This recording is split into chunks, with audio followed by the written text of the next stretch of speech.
EMS അനുസ്മരണത്തോടനുബന്ധിച്ച് മുഖ്യമന്ത്രി പിണറായി വിജയൻ സംസാരിക്കുകയാണ്. അതിലേക്ക് ഒരു ദിവസം കൊണ്ട് വന്നുകയറുമ്പോൾ ദീർഘകാലത്തെ അതിശക്തമായ പ്രക്ഷോഭങ്ങളും സമരങ്ങളും കൂടിയുണ്ടായി. ഓരോ മേഖലയും എടുത്താൽ ആ മേഖലയിലെ തെറ്റായ നടപടികൾക്കെതിരെ, ചൂഷണത്തിനെതിരെ, വിവേചനത്തിനെതിരെ യോജിച്ച പോരാട്ടങ്ങൾ ഉയർന്നു വന്നിട്ടുണ്ട്. അത് കർഷകർ നടത്തിയിട്ടുണ്ട്, കർഷക തൊഴിലാളികൾ നടത്തിയിട്ടുണ്ട്, തൊഴിലാളികൾ നടത്തിയിട്ടുണ്ട്. അവരെയെല്ലാം ഒന്നിച്ചു നിർത്തിയത് ഏതെങ്കിലും ഒരു ജാതിയോ മതമോ ആയിരുന്നില്ല. ജാതിയായാലും മതമായാലും അതത് വിഭാഗത്തെ മാത്രമേ നോക്കുകയുള്ളൂ. എന്നാൽ വിഷമതി അനുഭവിക്കുന്നവർ, ചൂഷണം ചെയ്യപ്പെടുന്നവർ എല്ലാ ജാതിയിലും എല്ലാ മതത്തിലുമുണ്ട്. അത് അവസാനിക്കണമെങ്കിൽ, ആ ചൂഷണം അവസാനിപ്പിക്കുന്നതിന് നല്ല തോതിലുള്ള യോജിച്ച സമരം ഉയർന്നു വരണം. അത്തരം യോജിച്ച സമരം ഉയർത്തിക്കൊണ്ടുവരുന്നതിന് വർഗബോധമാണ് വഴിവെക്കുന്നത്. ഇത്തരത്തിൽ വർഗബോധവും വർഗസമരവും വളർത്തിയെടുക്കുന്നതിന് EMS അടക്കമുള്ള അക്കാലത്തെ കമ്മ്യൂണിസ്റ്റ് പാർട്ടി നേതാക്കൾ വലിയ പങ്കാണ് വഹിച്ചത്. ഓരോ ഘട്ടത്തിലും ശരിയായ രീതിയിൽ ആളുകളെ കാര്യങ്ങൾ ബോധ്യപ്പെടുത്തുമാറുള്ള ലേഖനങ്ങൾ, അതോടൊപ്പം തന്നെ ഒട്ടേറെ പുസ്തകങ്ങൾ EMS രചിക്കുകയും നാട്ടിൽ നല്ലതുപോലെ എത്തിക്കുകയും ചെയ്തു. ഇത്തരത്തിലൊരു വർഗബോധം ഉയർന്നു വന്നപ്പോൾ എല്ലാ മതത്തിലുംപ്പെട്ട, എല്ലാ ജാതിയിലുംപ്പെട്ട ആളുകൾ ഒന്നിച്ചു നിന്ന് പ്രക്ഷോഭത്തിലേക്ക് ഇറങ്ങുന്ന സ്ഥിതിയുണ്ട്. അവിടെ തൊട്ടുകൂടായ്മ ഉണ്ടായില്ല, അവിടെ തീണ്ടലുണ്ടായില്ല, അവിടെ ഐക്യമുണ്ടായില്ല. ഇതൊരു സംസ്കാരമായി വളർന്നു വന്നു. അങ്ങനെയാണ് കേരളീയ സമൂഹത്തിൽ വൻപിച്ച മാറ്റം, ഇന്ന് കാണുന്ന മാറ്റമുണ്ടാകുന്നു. ഇക്കാര്യത്തിൽ വിവിധ രീതിയിലുള്ള ഇടപെടലുകളുണ്ടായിരുന്നു. ആദ്യഘട്ടത്തിൽ കമ്മ്യൂണിസ്റ്റുകാരും കർഷക സംഘവും തൊഴിലാളികളും എല്ലാം പ്രക്ഷോഭത്തിലുയർത്തിയ മുദ്രാവാക്യങ്ങൾ അക്കാലത്ത്, അത്തരം മുദ്രാവാക്യങ്ങൾ സമൂഹത്തിൻ്റെ മേധാവിത്വം വഹിച്ചവർ പരിഹാസത്തോടെയാണ് കേട്ടതും കണ്ടതും. ഉദാഹരണം പറഞ്ഞാൽ, കൃഷിഭൂമി കൃഷിക്കാരൻ എന്ന മുദ്രാവാക്യം കർഷകരും കർഷക സംഘവും വ്യാപകമായി പ്രചരിപ്പിച്ചതും അതിൻ്റെ പിന്നിൽ വലിയ തോതിൽ കർഷകരെ അണിനിരത്തിയതുമാണ്. പക്ഷേ വലിയ പരിഹാസമായിരുന്നു. ഇത്തരം മുദ്രാവാക്യങ്ങൾ വിളിക്കുന്നവർ ഭ്രാന്തന്മാരാണ് എന്നാണ് ചിത്രീകരിച്ചത്. തൊഴിലാളികളെ കടുത്ത ചൂഷണത്തിനായിരുന്നു ഇരയായത്. അതിന് അവസാനം കുറിക്കുന്നത് നടത്തിയ പ്രക്ഷോഭം. ഏത് പ്രക്ഷോഭം നടന്നാലും പോലീസിൻ്റെ കഠിനമായ മർദ്ദനമുണ്ടാകുന്നു. ഇങ്ങനെ ഒരുപാട് കാര്യങ്ങൾ. എന്നാൽ വലിയ കാലതാമസം ഉണ്ടായില്ല. നമ്മുടെ സംസ്ഥാനം 1956 രൂപപ്പെടുന്നത്. 3 ഘട്ടങ്ങളായി നിലനിന്ന തിരുവിതാംകൂർ, കൊച്ചി, മലബാർ, ഈ 3 കൂടി ഒന്നായി കേരള സംസ്ഥാനം രൂപം. വലിയ താമസമില്ലാതെ തന്നെ തെരഞ്ഞെടുപ്പ് നടന്നു. ആ തെരഞ്ഞെടുപ്പിൽ കേരളത്തിൻ്റെ വികസനം എങ്ങനെ വേണമെന്നതിനെക്കുറിച്ച് നേരത്തെ തന്നെ കമ്മ്യൂണിസ്റ്റ് പാർട്ടിക്ക് വ്യക്തമായ കാഴ്ചപ്പാടുണ്ടായിരുന്നു. അതിൻ്റെ അടിസ്ഥാനത്തിൽ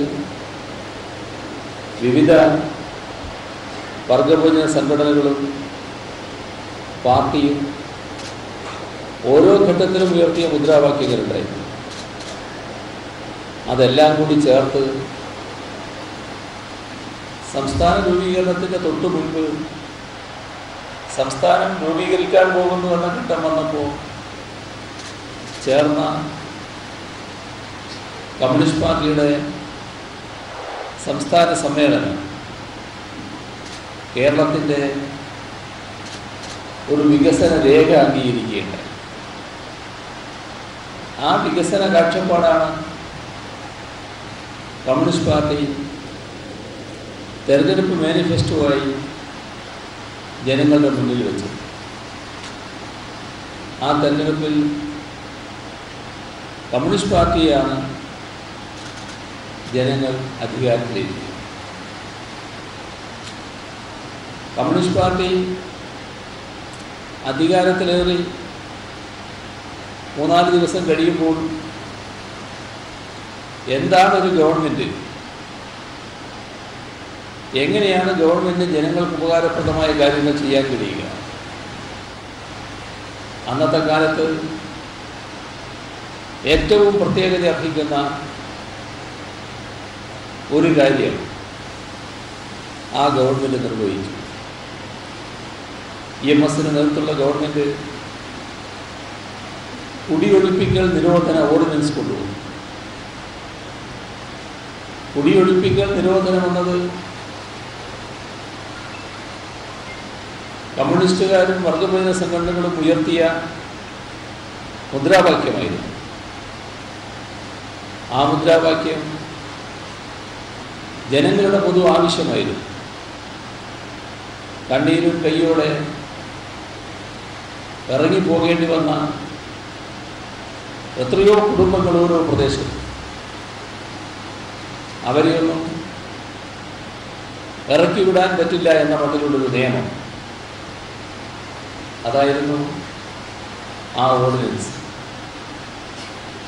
ഇതിൻ്റെ തുടർച്ചയായി കാർഷിക രംഗത്തുള്ള ഇടപെടൽ,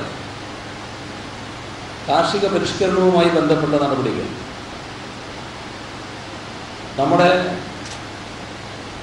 സംസ്ഥാനത്തിൻ്റെ പ്രത്യേകതയ്ക്ക് ഇടയാക്കിയ ഭൂപരിഷ്കരണ നടപടികൾ, അതോടൊപ്പം അന്നത്തെ കാലം വിദ്യാഭ്യാസ മേഖല ഏകദേശം ഒരു സ്വകാര്യ വിദ്യാഭ്യാസ സ്ഥാപനങ്ങളിൽ വല്ലാത്തൊരു അടിമ രീതികൾ നിലനിന്നിരുന്നു. ഇന്ന് കാണുന്ന നിലയായിരുന്നില്ല അക്കാലത്ത്. അക്കാലത്ത് പല അധ്യാപകർക്കും ശമ്പളം നിശ്ചിത ശമ്പളം കിട്ടുമായിരുന്നില്ല. അതായിരുന്നു രീതി. തോന്നിയതുപോലെ അധ്യാപകരെ പിരിച്ചുവിടുമായിരുന്നു. ഇങ്ങനെയുള്ള ഒട്ടേറെ മാനേജ്മെൻറ്റുകൾ ആ കാലത്തുണ്ടായിരുന്നു. അവിടെയാണ് വിദ്യാഭ്യാസ പരിഷ്കരണ നിയമം വന്നത്. ഇന്ന് നാം കാണുന്ന രാജ്യമാകെ ഏറ്റവും നല്ല തോതിൽ അഭിനന്ദിക്കുന്ന വിദ്യാഭ്യാസ രംഗം വാർത്തെടുക്കുന്നതിനിടയാക്കിയതായിരുന്നു ആ വിദ്യാഭ്യാസ പരിഷ്കരണ നിയമം. അതോടൊപ്പം തന്നെ നമ്മുടെ സംസ്ഥാനത്ത് പോലീസ് സ്വീകരിച്ചിരുന്നില്ല. പോലീസ് സ്വാതന്ത്ര്യത്തിന് മുൻപും സ്വാതന്ത്ര്യാനന്തര ഇന്ത്യയിലും തൊഴിലാളി എന്തെങ്കിലും ആവശ്യം ഉന്നയിച്ച് പ്രക്ഷോഭം നടത്തുന്നുണ്ടെങ്കിൽ ഒരു കാരണവുമില്ലാതെ പോലീസ് അവരെ മർദ്ദിക്കുമായിരുന്നു. തൊഴിലാളിക്കെതിരെ കേസ് കൊടുക്കുകയും. എന്നാൽ തൊഴിൽ സമരങ്ങളിൽ പോലീസ് ഇടപെടാൻ പാടില്ല. കൃത്യമായൊരു പോലീസ് നയം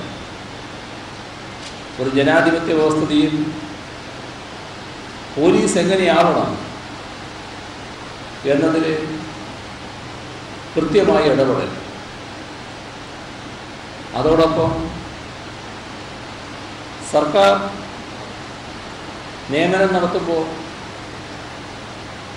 നിഷ്പക്ഷമായി കാര്യങ്ങൾ ചെയ്യുന്നതിന് സ്വതന്ത്രമായ സംവിധാനം പബ്ലിക് സർവീസ് കമ്മീഷൻ ശരിയായ രീതിയിൽ കൊണ്ടുവന്നു. ഇങ്ങനെയുള്ള ഒട്ടേറെ കാര്യങ്ങൾ ഇതെല്ലാം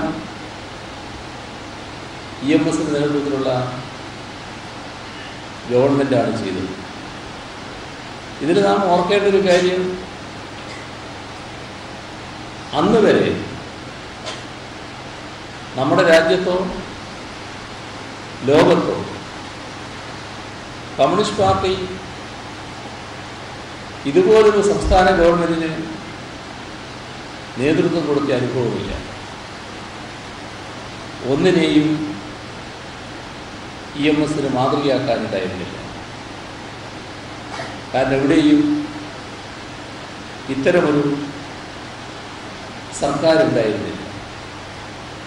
ലോക കമ്മ്യൂണിസ്റ്റ് പ്രസ്ഥാനത്തിൻ്റെ ചരിത്രമെടുത്ത് പരിശോധിച്ചാൽ രാജ്യങ്ങളിൽ വിപ്ലവം നടക്കുകയും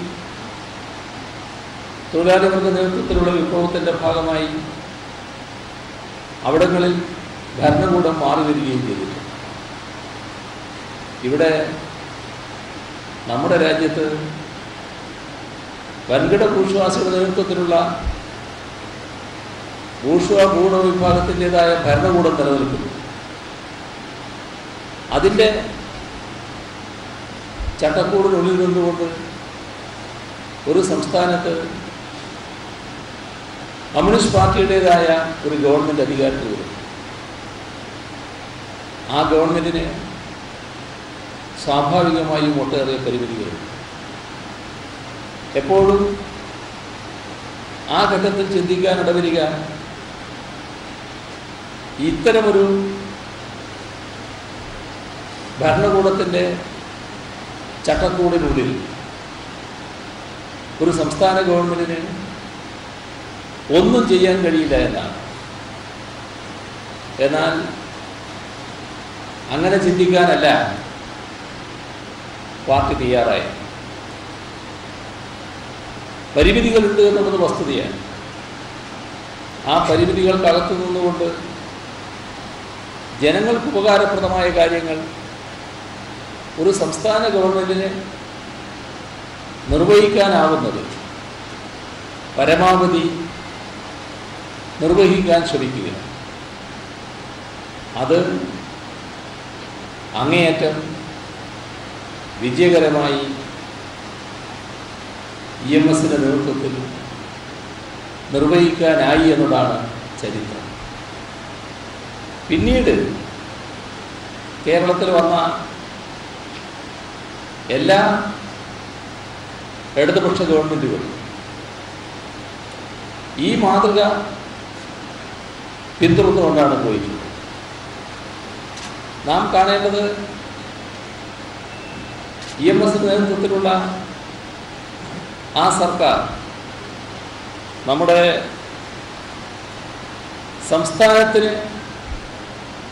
സംസ്ഥാനത്തിൻ്റെ വികസനത്തിന് അടിത്തറയിടുകയായിരുന്നു. ആ ഗവൺമെൻറ്റിൻ്റെ കാഴ്ചപ്പാടിൽ നിന്ന് വിരുദ്ധമായ സർക്കാരുകൾ നമ്മുടെ രാജ്യത്ത്, നമ്മുടെ സംസ്ഥാനത്ത് പിന്നീട് പല ഘട്ടത്തിൽ അധികാരത്തിൽ വരികയുണ്ടായി. അവർ ഈ നയം ആകെ മാറ്റിമറിക്കാൻ ശ്രമിച്ചു. എന്നാൽ പൂർണ്ണമായി ഈ അടിത്തറ കോരിക്കളയാൻ പറ്റിയില്ല. അത്രയും ദൃഢമായ അടിത്തറയായിരുന്നു. പക്ഷേ ആ കാഴ്ചപ്പാടിന് നേരെ വിപരീതമായിട്ടുള്ള ഒട്ടേറെ കാര്യങ്ങൾ ഇവിടെ നടന്നു. ഇടക്ക് വന്ന ഇടതുപക്ഷ ഗവൺമെൻറ്റുകൾക്ക് ആദ്യം ചെയ്യാനുണ്ടായിരുന്നത് ഈ വരുത്തിയ പോറൽ, ഉണ്ടാക്കി വെച്ച പോറൽ നികത്താനുള്ള നടപടികളായിരുന്നു. ഇടതുപക്ഷ ഗവൺമെൻറ്റുകൾ 57 ഗവൺമെൻറ്റിനെ മാതൃകയാക്കിക്കൊണ്ട് തന്നെയാണ് മുന്നോട്ട് പോയത്. ഇപ്പോൾ നമ്മുടെ സംസ്ഥാനത്ത് അധികാരത്തിലിരിക്കുന്ന ഗവൺമെൻറ്റും അതേ നിലക്ക് തന്നെയാണ് കാര്യങ്ങൾ നീക്കിക്കൊണ്ടിരിക്കുന്നത്. ജനങ്ങൾക്ക് സംതൃപ്തമായ അവസ്ഥയുണ്ടാവില്ല. ഇതാണ് EMS എപ്പോഴും ആഗ്രഹിച്ചിരുന്നത്. നമുക്കറിയാം, നേരത്തെ ജനകീയാസൂത്രണവും അധികാര വികേന്ദ്രീകരണവും നടപ്പാക്കുന്ന ഘട്ടത്തിൽ അതിൻ്റെ മുന്നിൽ നിന്ന് നയിച്ചത് EMS ആയിരുന്നു. ഇപ്പോൾ നമ്മുടെ സംസ്ഥാനത്ത് മിഷനുകൾ 4 എണ്ണം പ്രവർത്തിക്കുന്നു. EMS നമ്മോടൊപ്പം ഇല്ലാത്തതുകൊണ്ട് അതിന് നേതൃസ്ഥാനത്ത് EMS ഇല്ല എന്ന് മാത്രം. എന്നാൽ അദ്ദേഹത്തിൻ്റെ കാഴ്ചപ്പാട് പ്രാവർത്തികമാക്കാനാണ് പാർട്ടിയും മുന്നണിയും സർക്കാരും ഈ കാലത്ത് ശ്രമിച്ചിട്ടുള്ളതെന്നും നമുക്ക് കാണാൻ കഴിയും. ഇത്തരത്തിൽ ആധുനിക കേരളത്തിൻ്റെ സൃഷ്ടാവ്, നമ്മുടെ നാടിൻ്റെ ഭരണരംഗത്ത് ഏറ്റവും ഫലപ്രദമായ മുന്നണി സംവിധാനം കൊണ്ടുവന്ന, അതിന് നേതൃത്വം കൊടുത്ത രാഷ്ട്രീയ നേതാവ്. മുന്നണികൾ തത്വാധിഷ്ഠിതമാകണമെന്ന നിലപാടിൽ ഉറച്ചു നിൽക്കുകയും അത്തരത്തിലുള്ള മുന്നണി രൂപീകരിക്കുകയും ചെയ്യും. ഇവിടെ രാജ്യത്തിൻ്റെ ചിത്രം പരിശോധിച്ചാൽ 56, 57 ആ കാലമൊക്കെ ചോദ്യം ചെയ്യപ്പെടാത്ത ശക്തിയായിരുന്നു കോൺഗ്രസ്. എല്ലായിടങ്ങളിലും കോൺഗ്രസ്സാണ്, സംസ്ഥാനങ്ങളിലും രാജ്യത്തും കോൺഗ്രസ്. അവിടെയാണ് കോൺഗ്രസിൽ നിന്ന് വ്യത്യസ്തമായ ഒരു സർക്കാർ 57-ൽ EMS നേതൃത്വത്തിൽ കമ്മ്യൂണിസ്റ്റ് പാർട്ടിയുടേതായി ഇവിടെ വരുന്നത്. ആ സർക്കാരിനെ അധിക നാൾ പൊറുക്കാൻ കോൺഗ്രസിനും മറ്റുമായില്ല. നമുക്കറിയാം, അങ്ങേയറ്റം ജനാധിപത്യ വിരുദ്ധമായ രീതിയിൽ ആ സർക്കാരിനെ പിരിച്ചുവിട്ടു. അതിനുവേണ്ടി ഏറ്റവും ജനാധിപത്യ വിരുദ്ധമായ രീതിയിൽ ഒരു അട്ടിമറി സമരം ഇവിടെ സംഘടിപ്പിച്ചു. എന്നാൽ നാം കാണേണ്ടത് 1957 ഒരു സംസ്ഥാനം മാത്രമാണ് ഇത്തരത്തിലുണ്ടായതെങ്കിൽ 1967 ആകുമ്പോൾ നിരവധി സംസ്ഥാനങ്ങൾ കോൺഗ്രസിൻ്റേതല്ലാത്ത സർക്കാരുകൾ അധികാരത്തിൽ വരുന്നത് നാം കണ്ടു. ഇവിടെയും EMSന്റെ നേതൃത്വത്തിലുള്ള സർക്കാർ അധികാരത്തിൽ വന്നു. രാജ്യത്തിൻ്റെ മാറ്റം ഏതെല്ലാം തരത്തിലാണ് പ്രകടമായി വന്നത് എന്നതിൻ്റെ ചരിത്രമാണ്. പിന്നീട് ജനവിരുദ്ധ നയങ്ങൾ കാരണം കോൺഗ്രസ് കൂടുതൽ ശോഷിച്ചുപോയി. മതനിരപേക്ഷത അവകാശപ്പെടുന്നൊരു പാർട്ടി കൂടുതൽ വർഗീയതയുമായി സമരസപ്പെടുന്നതും നാം കണ്ടു. വർഗീയ ശക്തികളെ പ്രോത്സാഹിപ്പിക്കുന്ന നിലപാട് നമുക്ക് കാണാൻ കഴിയും.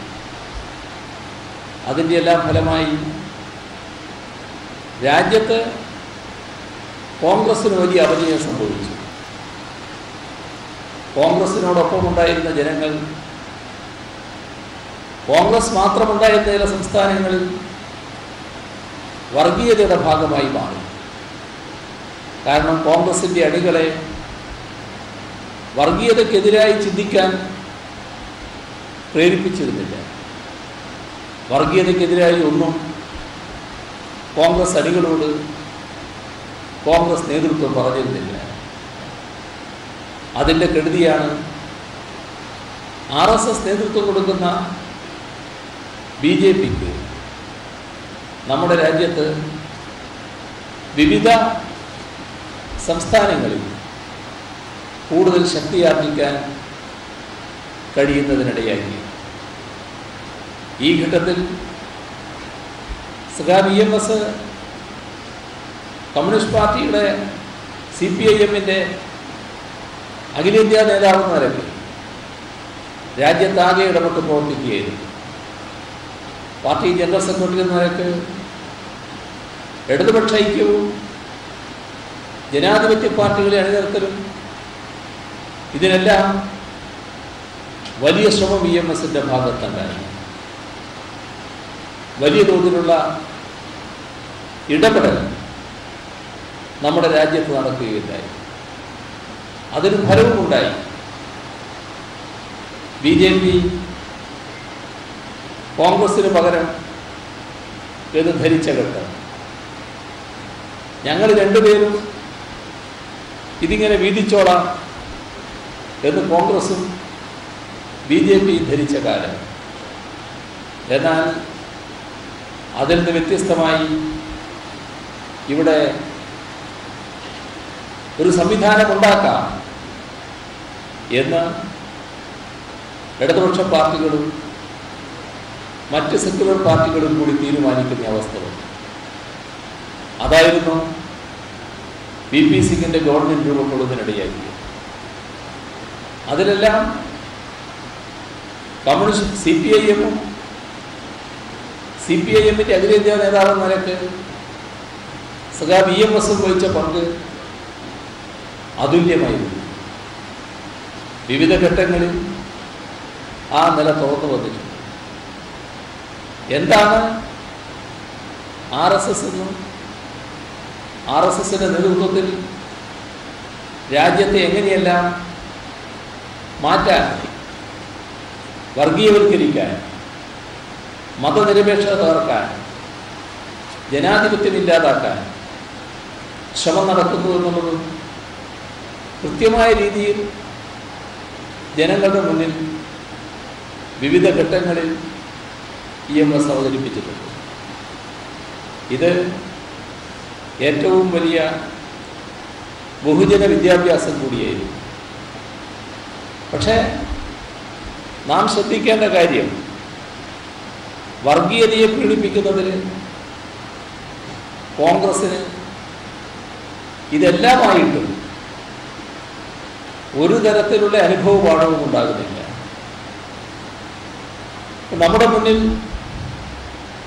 രണ്ട് കാലമുണ്ട്. ഒന്ന് വാജ്പേയിയുടെ 6 വർഷക്കാലം, ഇപ്പോൾ നരേന്ദ്രമോദിയുടെ 5 വർഷക്കാലം. വാജ്പേയിക്കും നരേന്ദ്രമോദിക്കും തമ്മിലുള്ള വ്യത്യാസം പേരിലും മുഖത്തിലും മാത്രമായിരുന്നു. നയത്തിൻ്റെ കാര്യത്തിൽ രണ്ടു കൂട്ടരും ഒരേ സമീപനമായിരുന്നു സ്വീകരിച്ചത്. നാം വാജ്പേയിയുടെ ഗവൺമെൻറ് ഇരിക്കുന്ന കാലം ആലോചിച്ചാൽ, വാജ്പേയിയുടെ ഗവൺമെൻറ് 6 വർഷം രാജ്യം ഭരിച്ചപ്പോൾ ഇനിയൊരു 5 വർഷം ആ സർക്കാർ അധികാരത്തിൽ വന്നാൽ നമ്മുടെ രാജ്യത്തിന് വലിയ തകർച്ച സംഭവിക്കും എന്നെല്ലാവരും ചിന്തിക്കുന്ന നിലയുണ്ടായി. ആ തെരഞ്ഞെടുപ്പിൽ UPAക്ക് കൃത്യമായി ഭൂരിപക്ഷമില്ലാത്ത അവസ്ഥ വന്നു. BJP അത്തരമൊരു സാഹചര്യത്തിൽ വീണ്ടും ഗവൺമെൻറ് രൂപീകരിക്കാനുള്ള ശ്രമം നടത്തുന്നു. അതിനവർ മിടുക്കരാണ് എന്ന് അവരുടെ ഒട്ടേറെ പ്രവർത്തനങ്ങൾ തെളിയിച്ചിട്ടുണ്ട്. കോൺഗ്രസ് അക്കാര്യത്തിൽ തീർത്തും കഴിവുകേടാണ് കാണിക്കുന്നത് എന്നതിന് നമ്മുടെ ഗോവയുടെ അനുഭവവും ഇപ്പോഴത്തെ വടക്കു കിഴക്കൻ സംസ്ഥാനങ്ങളുടെ അനുഭവവും ത്രിപുരയുടെ അനുഭവവും ഒക്കെ ഉണ്ട്. ഇവിടെയെല്ലാം കോൺഗ്രസ് ആയിരുന്നു ഏറ്റവും കൂടുതലുണ്ടായിരുന്നത്. കോൺഗ്രസിൻ്റെ ഭരണമായിരുന്നു വടക്കു കിഴക്കൻ സംസ്ഥാനങ്ങളിൽ പലയിടത്തും. അവിടെയാണ് കുറച്ച് കാശും കാര്യങ്ങളൊക്കെ ചെലവിടുന്ന നില വന്നപ്പോൾ വേഗം വേഗം അത് വാങ്ങി അപ്പുറത്ത് പോകാൻ താല്പര്യം കാണിച്ച് ഇപ്പുറത്തുള്ളവർ കോൺഗ്രസിൻ്റെ കൂടെയുള്ളവരെല്ലാം മാറി BJP ആയി. എന്നിട്ട് BJP സർക്കാരിന് രൂപം കൊടുത്തു. അത്തരമൊരു സാഹചര്യം വീണ്ടും നമ്മുടെ രാജ്യത്ത് BJPയുടെ ഗവൺമെൻറ് 5 വർഷക്കാലം ഇരുന്നാലുണ്ടാകുന്ന രാജ്യത്തിന് സംഭവിക്കുന്ന ആപത്ത് ആലോചിച്ചാണ് അന്നത്തെ ഇടതുപക്ഷം UPAക്ക് നേതൃത്വം കൊടുക്കുന്ന കോൺഗ്രസ്സാണ്. കോൺഗ്രസ് നേതൃത്വം കൊടുക്കുന്ന UPAക്ക് പിന്തുണ നൽകാൻ തീരുമാനിച്ചത്. നിങ്ങളെല്ലാവരും ആ കാലം ഓർക്കുന്നുണ്ടാവും. ആ ഗവൺമെൻറ് ഇടതുപക്ഷത്തിൻ്റെ കൂടി പിന്തുണയോടുകൂടി ഭരിക്കുന്ന അവസ്ഥ വന്നപ്പോൾ ആ പിന്തുണ കൊണ്ട് മാത്രം, ഇടതുപക്ഷത്തിൻ്റെ സാന്നിധ്യം കൊണ്ട് മാത്രം വലിയ തോതിലുള്ള ദ്രോഹ നടപടികളിലേക്ക് കടക്കാൻ കഴിയാത്ത അവസ്ഥ വന്നു. പല ദ്രോഹ നടപടികളും കോൺഗ്രസ് ആലോചിച്ച് വരും.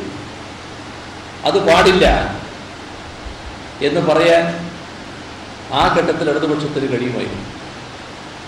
അത് നടപ്പാക്കാൻ പറ്റിയില്ല.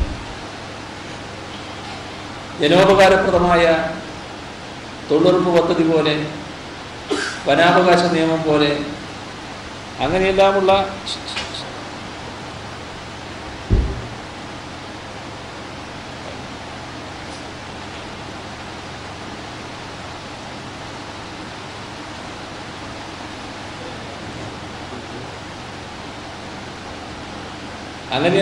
ഒട്ടേറെ കാര്യങ്ങൾ ആ സർക്കാരിന് നടപ്പാക്കാനായി. അതിൻ്റെ ഗുണം കോൺഗ്രസിന് അനുഭവിക്കാനും കഴിഞ്ഞു. കാരണം 2ാം UPA അധികാരത്തിൽ വരുന്നതിന് ആ നയം കൊണ്ട് സാധിച്ചു. എന്നാൽ 2ാം UPAയുടെ നയം നടപ്പാക്കിയപ്പോൾ അവർക്ക് അവരുടേതായ സ്വഭാവം പ്രകടിപ്പിക്കാനായി. കാരണം ഇടതുപക്ഷം പിരിഞ്ഞു. കൂടുതൽ ദ്രോഹ നടപടികളിലേക്ക് പോകുമ്പോൾ സലാം പറഞ്ഞ് പിരിയുന്ന അവസ്ഥയുണ്ട്. സ്വതന്ത്രമായി ഒരു കൊല്ലാപ്പൊഴിഞ്ഞ് കിട്ടി എന്ന മട്ടിലായി ജനദ്രോഹ നടപടികൾ തുറത്തുറേ. അതിൻ്റെ ഫലം എന്തായി? അതിൻ്റെ ഫലമാണ് കഴിഞ്ഞ ലോക്സഭാ തെരഞ്ഞെടുപ്പിൽ കണ്ടത്. രാജ്യത്താകെ കോൺഗ്രസിനെതിരെയുള്ള വികാരം. ചില സംസ്ഥാനങ്ങളിൽ കോൺഗ്രസും BJPയും മാത്രമേ ഉള്ളൂ. അവിടെയെല്ലാം BJP വലിയ വാഗ്ദത്തം ചെയ്തു. അവരധികാരത്തിൽ വന്നു. വർഗീയത വേറൊരു ഭാഗത്ത് ഉപയോഗിച്ചു. ഈ 5 വർഷക്കാലം അങ്ങേയറ്റം ജനദ്രോഹപരമായ നടപടികൾ BJP സ്വീകരിച്ചു. BJPയുടെ നേതൃത്വത്തിൽ ഗവൺമെൻറ് സ്വീകരിച്ചു. നമ്മുടെ രാജ്യത്തിൻ്റെ മതനിരപേക്ഷത തകർക്കാൻ നോക്കും, രാജ്യത്തിൻ്റെ ജനാധിപത്യം ഇല്ലാതാക്കാൻ നോക്കും, പാർലമെൻ്ററി ജനാധിപത്യത്തോട് പരമപുച്ഛം. ഇതെല്ലാം ഉറപ്പു നൽകുന്ന ഭരണഘടന, അതാണ് സകല പൊല്ലാപ്പിനും കാരണം. അതിവിടെ വേണ്ട എന്ന നിലപാട് BJPയുടെ പ്രധാന നേതാക്കൾ തന്നെ പ്രഖ്യാപിക്കുന്നു.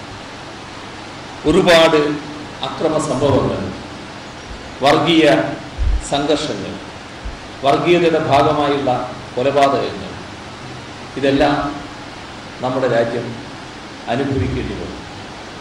രാജ്യത്തിൽ ഇങ്ങനെ നിൽക്കാൻ കഴിയുമോ എന്നെല്ലാവരും ചിന്തിക്കുന്നു. എല്ലാവരും വർഗീയത അസഹ്യമായി കാണുന്നു. എന്താണ് കോൺഗ്രസിൻ്റെ നില? ഇതാണ് നാം ചിന്തിക്കേണ്ട ഒരു കാര്യം. പശുവിൻ്റെ പേരിലാണ് വലിയ ആക്രമണം അഴിച്ചുവിട്ടത്. ഇപ്പോൾ ഹിമാചൽ പ്രദേശിൽ പശുവിനെ വിശുദ്ധ മാതാവായി അംഗീകരിച്ചുകൊണ്ടുള്ള ഒരു നിലപാടവരെടുക്കുമ്പോൾ കോൺഗ്രസും BJPയോടൊപ്പം നിൽക്കാനുണ്ടായി. രണ്ടുപേർക്കും ഒരേ സമീപനം. ഇവിടെ ഗോവധത്തിൻ്റെ മേലെ പ്രശ്നങ്ങളുണ്ടായപ്പോൾ, ആളുകളെ കൊല്ലുന്ന നില വന്നപ്പോൾ, തുടർച്ചയായി കൊലപാതകങ്ങൾ നടക്കുമ്പോൾ കോൺഗ്രസിൻ്റെ നേതാവ് ദിഗ്വിജയ് സിംഗ് പരസ്യമായി പറയാണ്, ഞങ്ങളാണ് ഗോവധം നിരോധിച്ചത്, അതിൻ്റെ ക്രെഡിറ്റ് കോൺഗ്രസിന് അവകാശപ്പെട്ടതാണെന്നാണ്. എന്തിനാണ് ആ പ്രസ്താവന ഉപകരിച്ചത്? ഗോവധത്തിൻ്റെ മേലെ വർഗീയ ശക്തികൾ നടത്തിക്കൊണ്ടിരിക്കുന്ന ആക്രമണത്തിന് പ്രോത്സാഹനം നൽകാനാണ് അത് ഉപകരിച്ചത്. ഇവിടെ രാമക്ഷേത്രവുമായി ബന്ധപ്പെട്ട് വലിയ തോതിലുള്ള സംഭവങ്ങൾ ഉണ്ടാക്കാനാണ് അവർ RSSൻ്റെ നേതൃത്വത്തിൽ ശ്രമം ആരംഭിച്ചത്.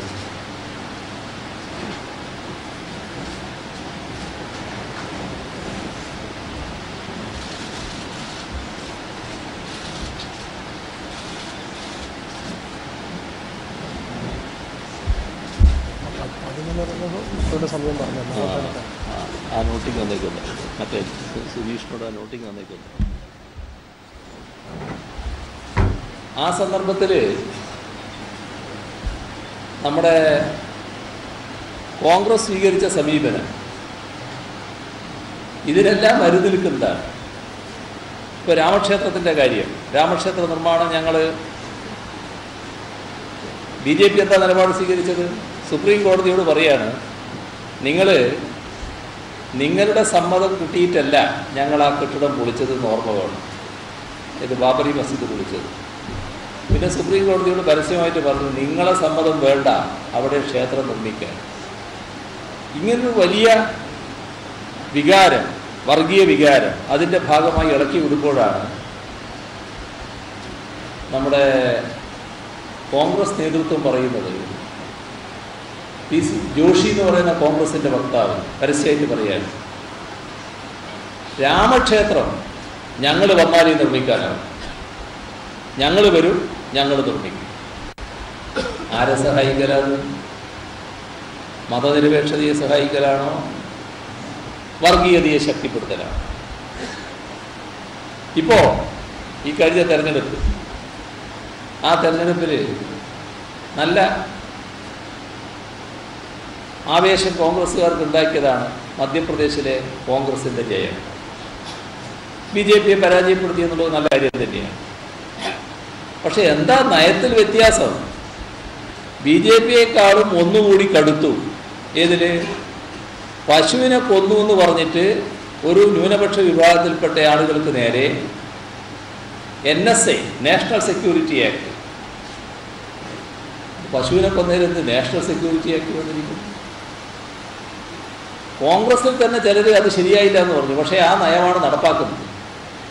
കോൺഗ്രസ് മൊത്തം അതിനോടൊപ്പം നിൽക്കുകയാണ്.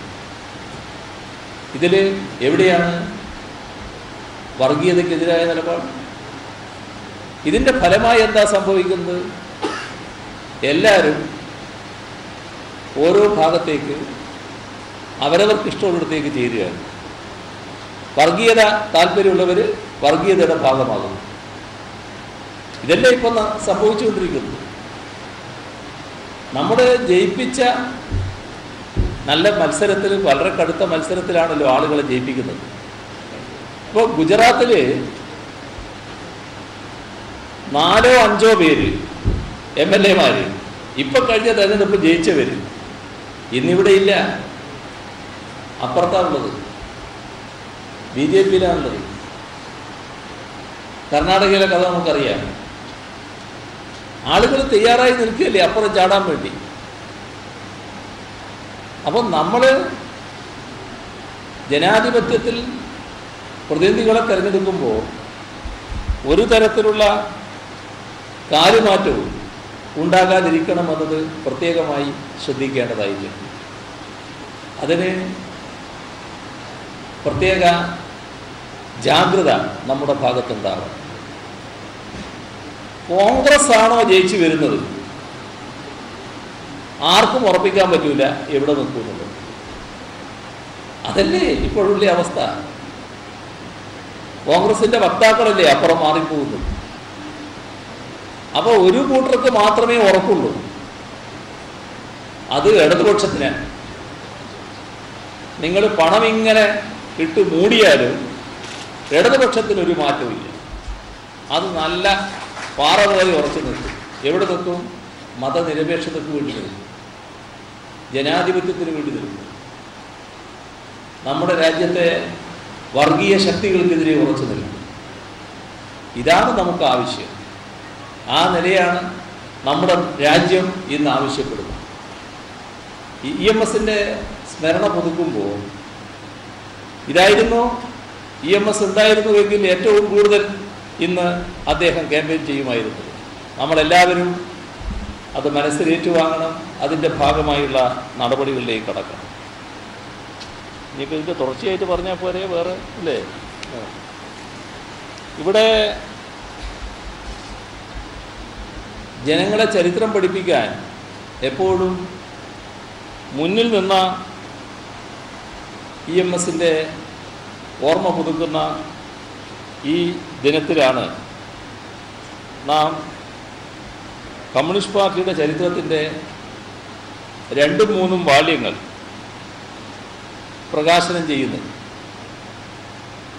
1-ാം വോള്യം നേരത്തെ അധ്യക്ഷൻ പറഞ്ഞു, കഴിഞ്ഞ തൃശ്ശൂർ സംസ്ഥാന സമ്മേളനത്തിൽ പ്രകാശനം ചെയ്തിരുന്നു. 1940 വരെയുള്ള പാർട്ടിയുടെ ചരിത്രമാണ് അതിൽ ഉൾക്കൊള്ളിച്ചിരുന്നത്. 2-ാം വോള്യത്തിൽ പ്രതിപാദിക്കുന്നത് 1940 മുതൽ 52 വരെയുള്ള കാലമാണ്. ഈ കാലഘട്ടത്തിൽ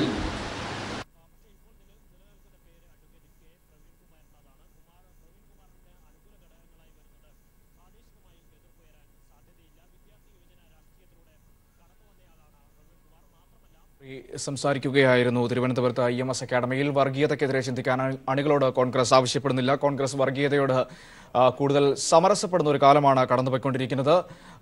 ഇന്ന് കോൺഗ്രസ് ടിക്കറ്റിൽ ജയിച്ചു പോകുന്നവർ നാളെ BJP-ക്കാരായി മാറുന്ന അപൂർവ കാലാവസ്ഥയാണ് കാണാൻ കഴിയുന്നത് എന്നതടക്കമുള്ള സമകാലീന രാഷ്ട്രീയ വിഷയങ്ങൾ ചേർത്തുകൊണ്ടായിരുന്നു മുഖ്യമന്ത്രി EMS-ന്റെ അനുസ്മരണം നടത്തിയതൊപ്പം തന്നെ EMS-ന്റെ സംഭാവനകളെക്കുറിച്ചും അദ്ദേഹം കേരള രാഷ്ട്രീയത്തിൽ ആരായിരുന്നു എന്നതിനെക്കുറിച്ചുമൊക്കെ മുഖ്യമന്ത്രി സമഗ്രമായ വാക്കുകളിൽ അനുസ്മരണം നടത്തുകയുണ്ടായി. അവിടെ VS-ഉം കോടിയേരിയും അടക്കമുള്ള പ്രധാനപ്പെട്ട CPIM നേതാക്കളെല്ലാം EMS അക്കാഡമിയിലുണ്ട് അനുസ്മരണ യോഗത്തിൽ പങ്കെടുക്കാനായി, സംസാരിക്കാനായി.